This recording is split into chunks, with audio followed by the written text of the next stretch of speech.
পাকিস্তানের defence minister যখন বলে কলকাতাকে টার্গেট করব, কলকাতাকে অ্যাটাক করব, সেই কথাটা নরেন্দ্র মোদী কেন বাংলায় এসে কালকে বললেন না যে উইল টেক স্ট্রং অ্যাকশন? চুপ করে বসেছিলেন। তার কারণ ব্লুপ্রিন্ট রেডি। আর একটা পয়েন্টগাঁও ইলেকশন আগে লোক দেখানো। নেতাদের গরম গরম ভাষণ, ভোটের বাংলা এমনিতেই ফুটছে, তার উপরে আসরে পাকিস্তানের প্রতিরক্ষা মন্ত্রী। গত শনিবার ख्वाजा আসিফের হুঙ্কার, তার নিশানায় কলকাতা।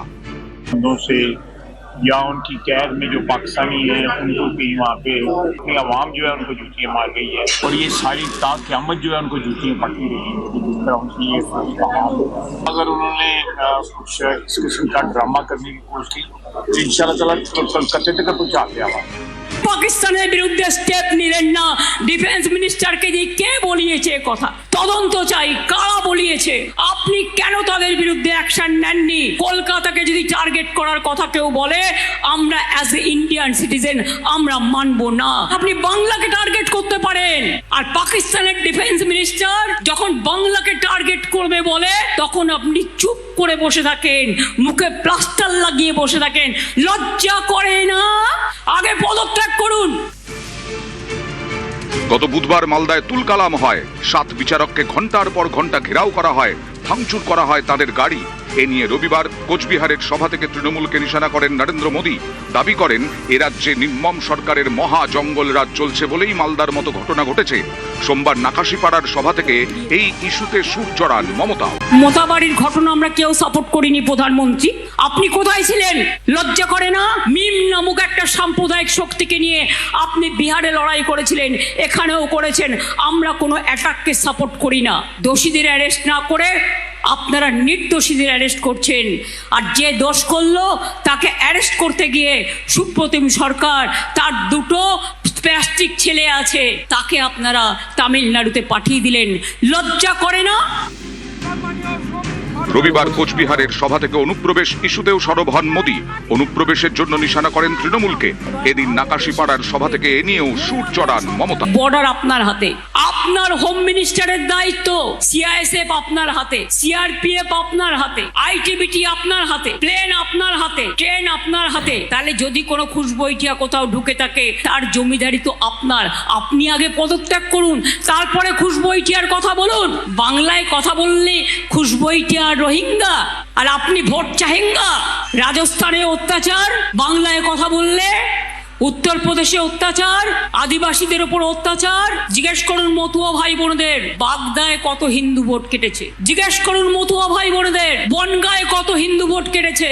জিজ্ঞেস করুন বিজেপিকে, যে কুচবিহারে দাঁড়িয়ে অনুপ্রবেশকারীদের কথা বললেন, রাজবংশীদের কত ভোট কেটেছেন, কত এনআরসির নোটিশ দিয়েছেন, যারা আজীবন এই বাংলায় আছে। 200 গাড়ি করে অযোধ্যা দিয়ে উত্তরপ্রদেশ থেকে সিআরপিএফ নিয়ে আসছে আপনাদের উপর হামলা করার জন্য। কেউ ভয় পাবেন না। এটা 15 দিনের ছলনা, 15 দিনের খেলা, 25 দিনের খেলা।